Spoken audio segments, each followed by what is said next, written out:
Baik, kembali semula dalam Malaysia hari ini. Kita nak teruskan pengisian kita pada Selasa 17 Ramadan bersama dengan Nuzul Quran ini. Kita terus bersama dengan tetamu kita, Fetri. Ini kita nak bicara berkenaan dengan Al-Quran merentas bahasa. Ya, Quran ni bahasa yang sarwa jagat, yang difahami semua. Namun sebagai insan yang diciptakan berbangsa-bangsa, bersuku-suku, amat wajar kepada mereka yang arif untuk terjemahkan demi kefahaman.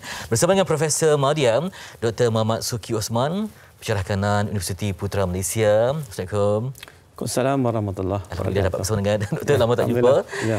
Puan Nadirah Liu Arullah, Setiausaha Agung Persatuan Cina Muslim Malaysia. Alhamdulillah dapat tadi kita dengarkan rasa indah ya. Sebab dibacakan dengan bermula dengan ayat Arab, kemudian dengan terjemahan Melayu, bahasa Mandarin, dan itulah tadi yang mana saya kongsikan bahawa Quran ni terbagi pada yang saya sempat salin notanya, tilawah. Ketika Ramadan ramai yang tilawah, kemudian ada sesi terjemahan, kemudian tafsir, tahsin, tadabbur yang begitu indah sekali. Baik, sebagai mukadimahnya Fariha.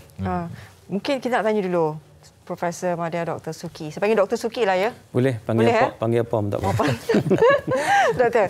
Okey, Al-Quran itu mukjizat. Kan? Ya. Kita saling dengar bahawa Al-Quran itu mukjizat besar Allah, kalam suci Allah, kalamullah. Tapi sebenarnya bagaimana kita nak memahami bagaimana dia yang dikatakan Al-Quran itu mukjizat? Kan? Mungkin Doktor boleh terangkan. Baik. Terima kasih kepada 2F. Fitri dengan Faria. Al-Quran ni kalau kita lihat definisi dia pun kalamullah al-mu'jiz. Kalamullah al-mu'jiz, kalam Allah yang mempunyai mukjizat. Yang mempunyai mukjizat ni maknanya mukjizat tu maksud dia melemahkan sesiapa yang nak challenge kepada Quran. Maknanya tak ada siapa pun yang boleh challenge Quran. Seperti Allah sebut, wa in kuntum fi raibin mimma nazzalna ala abdina fa'tu bi suratin min mithlihi wad'u syuhada'akum min dunillahi in kuntum sadiqin.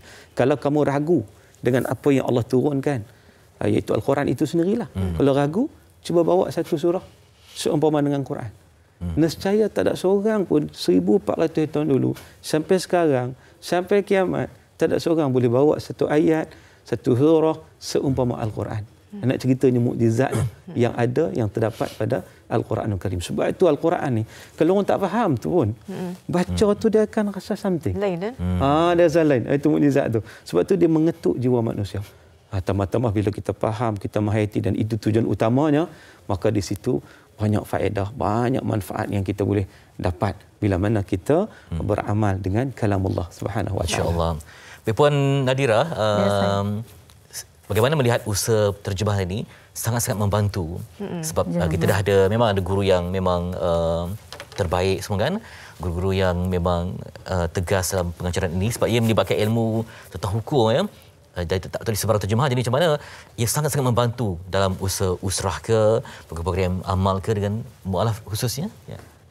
Memang sangat membantu ni, terjemahan ni bagi memudahkan Chinese Muslim yang kurang faham bahasa Melayu. Bukan diorang tak faham, cuma bila baca bahasa sendiri lebih dekat. Itu yang adanya usaha terjemahkan Quran kepada bahasa Mandarin. Baik. Sebelum tu kita nak tahu lebih lanjut berkenaan bagaimana sebenarnya bermula kan idea ini, bagaimana mengambil kira bahawa ini adalah satu pentingnya usaha yang perlu dilakukan oleh Persatuan Cina Muslim Malaysia. Kita nak bersama dengan Profesor Datuk Dr. Taufik Yap Yuen Hin sebagai presidennya. Assalamualaikum Datuk. Waalaikumsalam warahmatullahi wabarakatuh. Datuk. Khabar? Baik, sihat alhamdulillah. Datuk baru sampai Labuan Datuk Sekarang kat mana ni? Datuk di mana, sekarang di Sabah lagi? Di Kota Kinabalu ya. Kota Kinabalu. Okey. Ya, saya. Okey Datuk, bagaimana sebenarnya bermulanya inisiatif ini apabila memandang bahawa ini perlu dilakukan untuk mendekatkan lagi orang-orang ataupun masyarakat Cina Muslim di Malaysia ini untuk membaca Al-Quran? Okey, baik. Bismillahirrahmanirrahim. Assalamualaikum warahmatullahi wabarakatuh. Terima kasih Fariha dengan Fetri. Saya nampak Dr. Suki di situ, sahabat saya juga, dengan Puan Nurul, Setiausaha Makmah. Baik, inisiatif untuk menterjemahkan Al-Quran ni ke bahasa Cina itu bukan baru. So sebenarnya sudah ada pun di pasaran terjemahan bahasa Cina. Tetapi bahasa Cina yang digunakan adalah bahasa yang agak tinggi. So agak sukar bagi orang kebanyakan masyarakat luar sana untuk memahami, sebab kalau terlalu literature atau bahasa tinggi, so mereka tidak memahami. So itulah datangnya inisiatif kita untuk menterjemahkan. Bukan hanya terjemahan itu semata-mata, tetapi di situ juga ada tafsiran Al-Quran itu sendiri. Sebab itu dalam Al-Quran yang kita terbitkan ini mempunyai banyak nota kaki yang mana untuk memberi penerangan dan juga tafsiran kepada Al-Quran itu sendiri. Hasil ini sebenarnya projek ini telah bermula pada awal tahun 2013 lagi. Dan 2013 dan kemudian majlis menandatangani MOU di antara Persatuan Cina Muslim Malaysia atau MECMA dengan Yayasan Restu telah pun tercapai pada 10 November 2013 dan disaksikan oleh mantan Timbalan Menteri Keuangan ketika itu iaitu Datuk Seri Haji Ahmad bin Maslan. Dan alhamdulillah dia lepas MOU tu bukan semudah yang kita sangka bahawa kita nak cari orang untuk terjemahkan. Alhamdulillah telah beberapa masa berlalu kita dapati bahawa lebih sesuai kita ambil orang tempatan, maknanya orang Cina daripada Malaysia itu sendiri yang mempunyai ilmu Al-Quran, kerana kita telah memilih Ustaz Abdul Qadir Leong untuk membuat terjemahan bersama dengan pasukan dia. Dan alhamdulillah Ustaz Abdul Qadir Leong ini mendapat pendidikan daripada University of Madinah dan dia juga telah menghasilkan buku tajwid, buku tajwid yang mana sudah tentu ini menjadi nilai tambah kepada dia dan boleh membantu dalam usaha dia menjalankan usaha terjemahan Al-Quran dengan tafsiran yang lebih detail lagi. Usaha yang konsisten dan berterusan ya. Baik, itu juga bersama di talian inilah Puan Siti Sarah Silvarani Rajagopal yang kini berada di Semenyih, katanya kerja dari rumah namun tetap berkorban semangat dakwahnya melalui persatuan yang disertai. Puan Siti Sarah di talian. Assalamualaikum. Waalaikumsalam warahmatullahi wabarakatuh. Dengar suara? Dengar. Puan Siti, okey. Kita dah dengar dari segi terjemahan Al-Quran, terjemahan dari Mandarin. Ini mula bagaimana Puan Siti Sarah kan katanya dengan usaha yang dilakukan menjadi antara salah seorang panel penasihat di Jabatan Mufti, lepas tu dengan pertauliahan dalam terjemahannya Al-Quran, terjemahannya ke dalam bahasa Tamil. Bagaimana usaha yang dilakukan? Okay. Pertama sekali, alhamdulillah, terima kasih memberi peluang untuk masuk program MSI hari ini dan terima kasih dengan Tuan Fitri Yahya dengan Puan Fariha. Dan saya pun amat berterima kasih kepada majikan saya, Multi Riveted Muslim, yang mereka lah yang paling utama yang membantu apa yang saya nak buat, segala terjemahan tu. So saya bantu mereka buat terjemahan dari segi risalah, segi apa-apa yang disampaikan dalam yang tentang Islam tu. Itu salah satu kaedah dakwah yang diterjemahkan dalam bahasa Tamil. Apa cabaran utama sebenarnya? Saya nak tanya dulu. Cabaran utama kalian sebagai penterjemahan kan? Sudah macam tadi Datuk kata satunya dari bahasa yang tinggi kita kena turunkan supaya semua tu faham. Sebab untuk dirakyatkan tu mudah kan? Nak simplify semua tu tapi pada masa sama tak lari pada makna asal tu. Apa cabarannya, Puan Siti Sarah? Okay. Nak tahu sebelum Islam memang alhamdulillah ayah saya dia punya nak kata macam mana, sorry. Dia punya niat memang nak anak dia semua belajar sekolah Tamil dulu. So selepas pada tu kita tak adalah sangat mengambil berat tentang bahasa Tamil. So selepas dari peringkat sekolah lepas tu habis peringkat sekolah tu masuk adalah dapat hidayah Allah dan memeluk Islam. Dan cabaran saya bila mula belajar tu alhamdulillah semuanya saya belajar dengan guna Rumi. Walaupun guna Rumi tetapi saya tidak faham maksud dia. Dan bila mula saya masuk untuk mengajar mualaf, dekat situ saya didatangkan dengan uncle, aunty yang tak faham bahasa. Maksudnya saya kena terangkan mereka dalam bahasa Tamil. Dekat situlah menyerlahnya saya punya bahasa Tamil yang telah terkubur lama. So saya kena menyerlahkan dekat situ. So saya mula menulis dengan tangan dulu. Sebab saya belum lagi menemui apa-apa yang macam Al-Quran semua. So bila mula saya berdekatan dengan kawan-kawan dan bila saya dah sampai ke tempat yang sebetulnya dengan NGO, dan baru saya mula sedar rupanya yang perkara ni belum lagi sampai. Alhamdulillah, saya sangat-sangat bersyukur dengan izin Allah, dengan susun atur Allah, ketemukan saya dengan majikan saya, MRM. So Alhamdulillah, itu adalah salah satu platform saya. Saya bantu apa yang, walaupun saya tak dapat nak buat apa-apa, tetapi mereka bantu. Apa yang saya bantu mereka dari segi kaedah dakwah, penterjemahan dalam bahasa Tamil. Doktor, baik Dr. Suki, saya nak tanya sebab kita tahu masa dulu kita kecil dia kata baca Al-Quran dapat pahala, dengar Al-Quran dapat pahala. Okey, sekarang ni bila kita baca Al-Quran, kita dengar apa kita baca dan kita faham, bagaimana pula dengan itu? Baik, terima kasih. Dia sebenarnya macam ni. Al-Quran ni al-muta'abbad bi tilawatih. Dikira ibadat bila membacanya. Baca tak faham tak pahala dah. Tetapi itu baru first step. Macam orang belajar lah. Baca mula-mula belajar ABC. Ada level lah. Ada level. Kemudian nak belajar mengeja. Kemudian baca, cikgu suruh baca lancar. Tak faham lagi pun. Nak baca lancar kan. Lepas pada itu, mestilah nak summarizekan, nak ringkaskan karangan lah apa semua. Sebab apa? Sebab kita dah faham dah. Begitu juga dalam konteks Al-Quran. First step memanglah kita nak belajar baca. Belajar baca. Sebab apa? Sebab belajar baca dapat pahala kan. Tetapi jangan berhenti sekadar itu. Itu paling penting. Ada orang dia berhenti belajar tajwid, belajar baca, belajar tajwid, lepas tu habis, stop. Bagi dia dah tamat lah kan.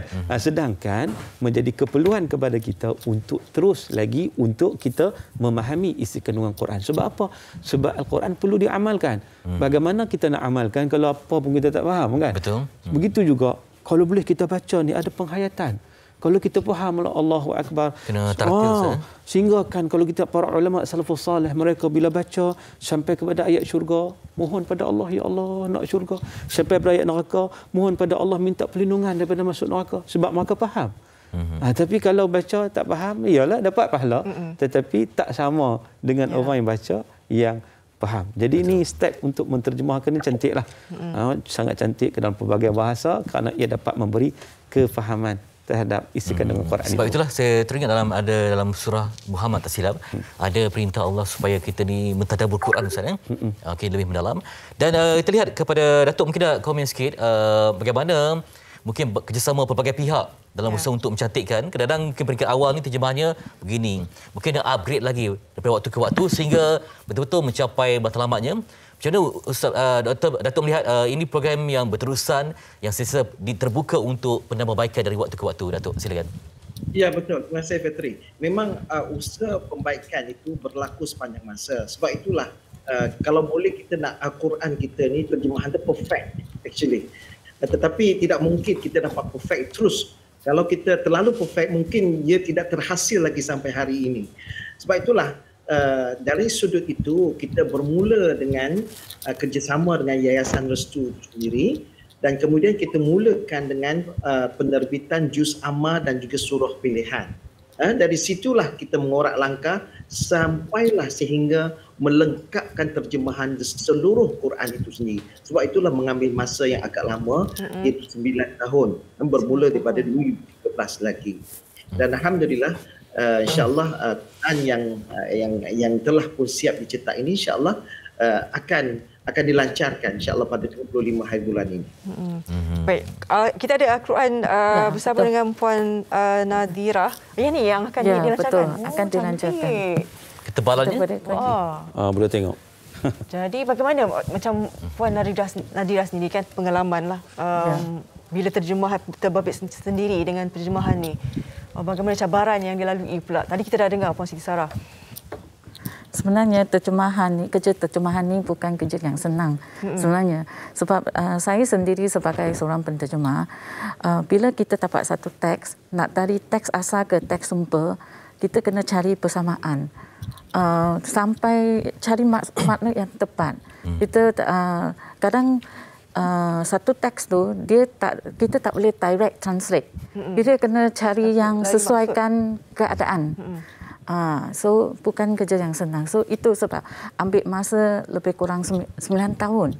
Sebab kita memperbaikkan semua, buat baca semula. Beberapa kali Ustaz Kadir Leong yang ketua yang buat terjemahan ni, dia buat semakan semua. So memang ambil masa. Dalam banyak-banyak surah, surah apa yang bila Puan Nadirah buat terjemahan tu betul-betul menyentuh hati? Saya tak terlibat langsung terjemahan ni, saya hanya sekretariat. Ustaz Kadir Leong yang terjemahan. Cuma saya tengok dari tepi saja. Sebab cantik. Mingpai ma. Apa dia? Mingpai ma. Datuk. Itulah Fitri tu macam ni.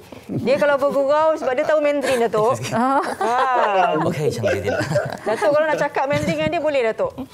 Ni hao ma. Ni hao. Ni hao, 谢谢. Nina?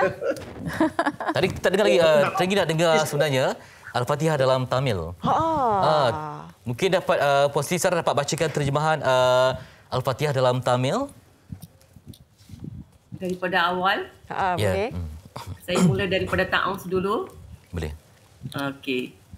Faham pun buat faham ya, tapi terjemahan tu. Okey. சபிக்கப்பட்ட ஷைத்தானிடமிருந்து நான் அல்லாஹ்விடம் பாதுகாவல் தேடுகிறேன். அளவற்ற அருளாளன், நிகரற்ற அன்புடையோன், அல்லாஹ்வின் பெயரால் ஓதுகிறேன். அனைத்து புகழும் அகிலத்தாரின் இறைச்சனாகிய அல்லாஹ்வுக்கே உரியது. அவன் அளவற்ற அருளாளன், மிக கிருபையுடையவன். அவனே நியாயத் தீர்ப்பு நாளின் அதிபதி. எங்கள் இறைச்சகா, உன்னையே நாங்கள் வணங்குகிறோம், உன்னிடமே நாங்கள் உதவியும் தேடுகிறோம். நீ எங்களை நேரான வழியில் நடத்துவாயாக. எவர்களின் மீது நீ அருள் புரிந்தாயோ அத்தகையோரின் வழியில் நடத்துவாயாக. அவ்வழி உன் கோபத்திற்கு உள்ளானவர்களுடையதும் அல்ல, வழி தவறியவர்களுடையும் அல்ல. இது உண்மை. என்ன சொல்லப்படுகிறது? எல்லாம் வல்ல அல்லாஹ் மிக உயர்ந்தவன். ஸதகல்லாஹுல் Azeem. Subhanallah, itu dia bahasa Quran Surah Jagat dan sampai kepada kaum yang pelbagai. Jadi begitu indah sekali Quran ni kalau kita tadabbur, baca dengan tartil, kemudian kita lihatlah sedalam-dalamnya isi dalam Quran ini. Baik, terima kasih kepada tetamu kita untuk hari ini, Profesor Madya Dr. Muhammad Suki Osman, kepada Puan Nurul Nadirah Liu Abdullah, dan kepada Puan Siti Sarah juga kepada Profesor Datuk Dr. Taufik Yap Hun Yin yang berkongsi ilmu, pengetahuan dan segalanya. Nandri Shishiniman. Waalaikumsalam.